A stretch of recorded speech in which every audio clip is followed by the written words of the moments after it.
आपण पाहत आहात मावळा न्यूज 24, सर्वसामान्यांचा बुलंद आवाज।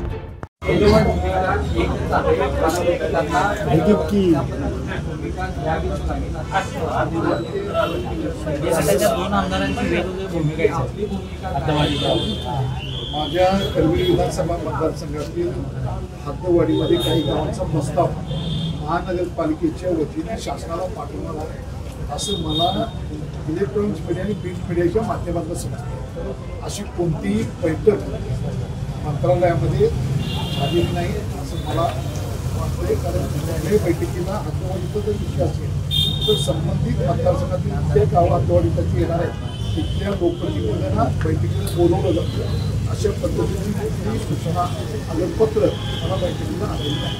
राजेश क्षीरसागर बैठक आहे की आता हद्दवाढी दृष्टिक्षेपात आलेली आहे आणि आयुक्तांना त्यांनी आहे की आता या सगळ्या गावांना जिथे संबंधित गावांचं पालन करायचं त्यांना त्या संदर्भातील नोटीस राजेश क्षीरसागर शहरातल्या प्रतिनिधी मोबाईल त्यांना हद्दवाढ पाहिजे, त्यामुळे ज्या विभागाचं प्रतिनिधी करतात तिथल्या लोकांचं जे मन असेल त्याप्रमाणे ते लोक पत्र देतात, त्यांची ते कार्यपद्धती असेल।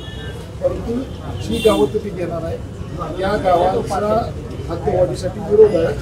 त्या गावातल्या लोकांनी ग्रामपंचायतीचे ठराव, नुसते ग्रामपंचायतीचे ठराव नाही तर ग्रामसभेचे सुद्धा ठराव दिले की आम्हाला कोल्हापूर शहराच्या हद्दवाढीमध्ये समाविष्ट नाही करायचं नाही। आणि शेवटी लोकशाही जी गावं तुम्ही समाविष्ट करणार आहे त्या गावांचा विचार केल्याशिवाय असं म्हणावे लोकशाहीमध्ये असून कोणतेही ग्रामसभाचे ठराव किंवा ग्रामपंचायतीचे ठराव डायरेक्ट सरकार कशा पद्धतीनं कुठे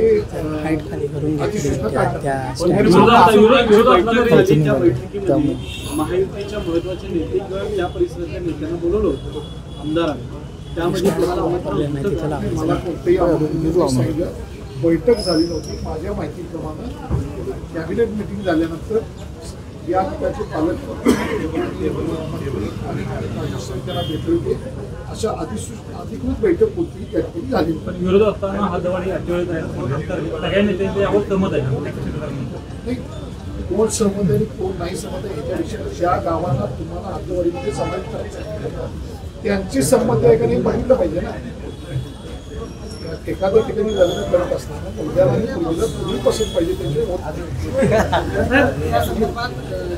लोकप्रतिनिधी आहेत भूमिका हद्दवाढीच्या बाजूलाच आहे। मात्र माध्यमांसमोर असेल किंवा नागरिकांसमोर असेल सांगताना त्यांना एक भूमिका घ्यावी लागते अशा पद्धतीचं समोर आले नाही। असं काही समोर नाही, माझी भूमिका पहिल्यापासून स्पष्ट आहे, सुस्पष्ट आहे। माझ्या मतदारसंघातील लोकांचं जे म्हणणं आहे तेच माझं म्हणणं आहे की मी ज्या भागात मला काही महापालिकेच्या कारभाराला बाकी गोष्टी करायच्या ज्या लोकांना हद्दवाढीमध्ये यायचं नसेल तर हद्दवाढीमध्ये त्यांचा समावेश मनाचे जाऊन करणं हे चुकीचं आहे। आणि मुळात 2017 साली कोल्हापूर क्षेत्र विकास प्राधिकरणाची या ठिकाणी विकास प्राधिकरण झालेलं आहे आणि ह्या प्राधिकरणाला अधिक निधी देऊन बळकट करा, स्वतः 2000 कोटी रुपये या 42 गावासाठी निधी लावा आणि बैठक बोलवा आणि रिपेअर करा आणि गावं विकासात्मक करा अशा पद्धतीची मागणी या ठिकाणी मुख्यमंत्र्यांनी सर जे लोकप्रतिनिधी शहरात राहतात हद्दवाढीला असा एक मतप्रवाह आहे। असं काही नाही, कुठं राहावा हा ज्याचा त्याचा प्रश्न आहे।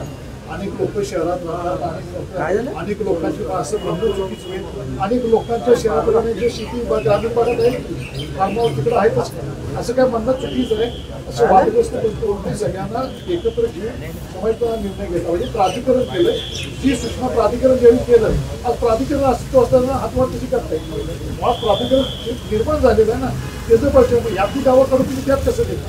हा तांत्रिक मुद्दा आहे, त्याच्यामध्ये लोकांच्या मनाच्या विरोधात कोणती घटना करू नये। शेवटी मला ज्या विभागातल्या लोकप्रतिनिधी असताना जे लोकांचं मत आहे गावाचं मत आहे त्याची शहरातल्या नेत्यांना हद्दवाढीची घाई झालेली असं मला वाटत नाही। काही म्हणणार त्याला ज्याच्या त्याची विचार त्याच्या त्या मतदारसंघाप्रमाणे त्यांना ती कल्पना आहे। परंतु आताही जिल्हा परिषदेचे मतदारसंघात निवडणुका लागणार, या निवडणुका एवढ्या काही काही निवडणूक आयोगाची निकष पण आहेत, काही कायदे आहेत, त्यांना अनुसरून या ठिकाणी थोडं गडबड केली आहे।